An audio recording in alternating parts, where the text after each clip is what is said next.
So I was asked about how I reflect on my teaching, and a couple of things came to mind. Do I reflect on a daily basis? Is at the end of the unit? Do I reflect yearly or over multiple years? And I think the answer is yes to all of those. One thing that I do to reflect on a daily basis is I think just at the end of the day, a gut feeling. Did the lessons go well? What was the reaction of the students?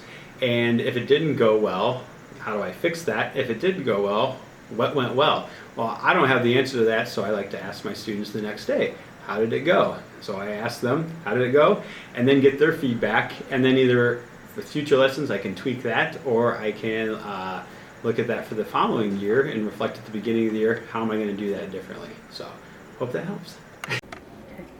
One thing that I think as a department we've been trying to do when it comes to reflecting, our groups, our teams, so like our Algebra 1 team, I'm part of the geometry team, we try to get together as much as possible, so sometimes that's a couple times a week, sometimes that's every day after school, and we try to reflect on what went well within a lesson, what we can improve on.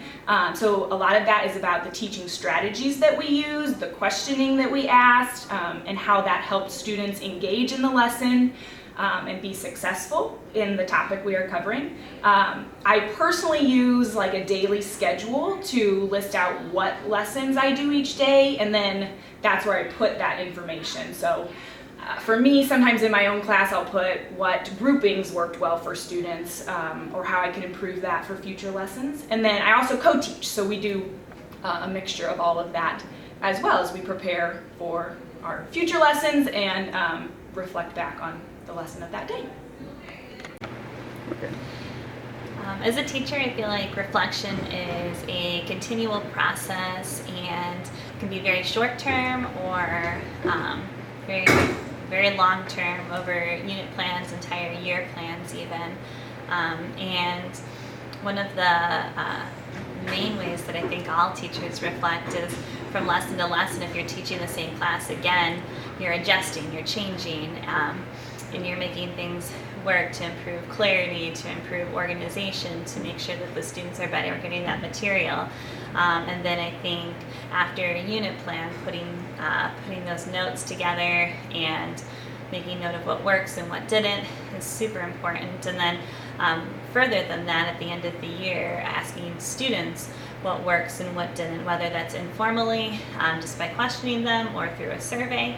I think that is super important, and then kind of taking notes on what they recommend and what they saw as beneficial, and then taking those notes and kind of combining them. And I know that with teaching AP for the first time, since nobody else in the building was doing that, I was fortunate enough to be able to work with another friend that is an AP teacher, and we looked at each other's notes and what our students said, and kind of revamped our curriculum and talked through. So I think as a teacher, reflection has to be a continual process, and it's instrumental to what we do. When asked about reflection, I immediately think, well, I don't really do that because I don't have a set time or place. But I suppose it happens more or less continually. Probably the best example is if I assign a presentation to students. I sit back and I grade them, and as I'm grading, I'm thinking, oh, there's something I need to add next time I do this. I need to add to the instructions. Here's some fine tuning I need to do in the rubric. Here's something that didn't work that I'll have to fix next time. So that can happen anywhere, but for me, that's just one example. Definitely during presentations, I have better opportunity to do that sort of fine tuning.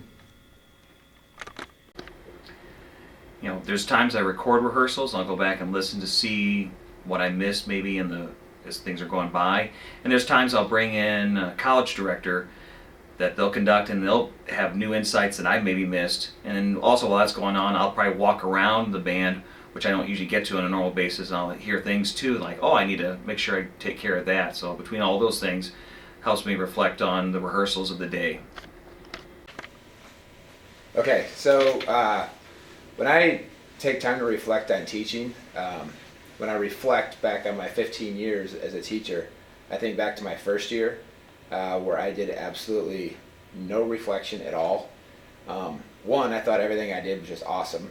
And 2, it was just kind of like survive mode. It was like, okay, we got through today, what's next for tomorrow? So one of the things I started doing in year 2, and this was really helpful, was giving the students like just a little survey at the end of the class. It was pretty just open-ended. I just gave them a sheet of paper and asked them 2 questions.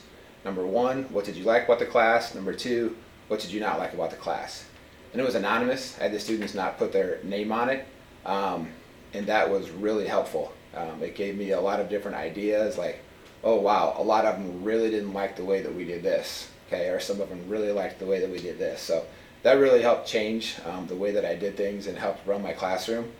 When I think about reflection today, I probably haven't done those surveys in a while. I probably should do them again. But when I think about reflection today, what really helps me is talking with other teachers. I've taught a lot of singleton classes lately where nobody else teaches. This year I'm teaching another class that someone else in our department teaches, and it's been really helpful even just the second week in to go and talk with him about how he's doing things, or what's working, or hey, I did this today, this really went well, try this. So I think the biggest thing that helps me with reflection is talking with other teachers about what works and what doesn't work.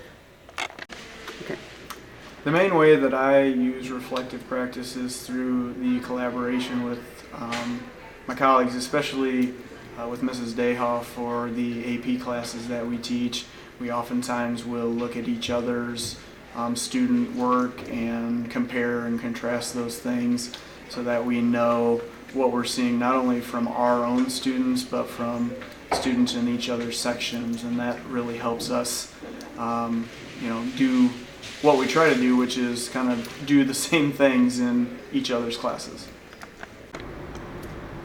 So one of the things that I do is I record my rehearsals a lot, which gives me a lot of valuable feedback, obviously, on how the students are performing the material that we're working on, but I also get to hear myself and how I am addressing them.